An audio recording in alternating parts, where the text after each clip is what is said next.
Hello guys, ഇതെൻ്റെ വീടിൻ്റെ അടുത്തുള്ള ഒരു പാട്ടിമ്മയാണ് കേട്ടോ. 95 വയസ്സ് പ്രായമുണ്ട്. അപ്പോൾ ഇവരിടയ്ക്ക് എൻ്റെ വീട്ടിലേക്ക് വരാറുണ്ട്, എന്നോട് കുറേ നേരം സംസാരിക്കാറുണ്ട്. ഒന്നും എൻ്റെ കയ്യിൽ നിന്ന് പ്രതീക്ഷിക്കുന്നില്ല. ഒരു നേരത്തെ ഭക്ഷണമോ ഒരു ഗ്ലാസ് ചായയോ ഒന്നും വേണ്ട ഇവർക്ക്. അവരെന്താണോ സംസാരിക്കുന്നത് അത് കേട്ടിരിക്കാൻ ഒരാൾ മാത്രം മതിയായിരുന്നു. ഇപ്പോൾ പറഞ്ഞുകൊണ്ടിരിക്കുന്നത് എന്തോ മൂക്കുത്തി കളഞ്ഞു പോയ കാര്യമാണ്.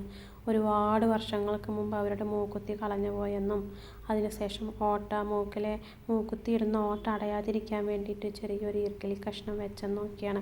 ഇത്രയും വർഷമായിട്ടും അവർ ആ മൂക്കുത്തീൻ്റെ പ്രതീക്ഷയിൽ തന്നെയാണ് ജീവിക്കുന്നതെന്ന് തോന്നുന്നു. ചെറിയൊരു ഓട്ട അത് അടയാതിരിക്കാൻ വേണ്ടി ഇത്രയും വർഷങ്ങളായിട്ട് ഒരു ചെറിയ ഈർക്കിലി കമ്പ് വെച്ച് അതിനെ ശുശ്രൂഷിക്കുകയാണ്. എപ്പോഴെങ്കിലും എനിക്കൊരു മൂക്കുത്തി കിട്ടും എന്നുള്ള പ്രതീക്ഷയോടുകൂടി. അപ്പോൾ എല്ലാ മനുഷ്യരിലും ഒരു സ്വപ്നങ്ങളും പ്രതീക്ഷകളും ആഗ്രഹങ്ങളൊക്കെ ആയിരിക്കാം നമ്മുടെ ഈ കുഞ്ഞു ശരീരത്തിലെ ജീവൻ നിലനിർത്തി പോകുന്നത് എന്ന് തോന്നുന്നു, അല്ലേ?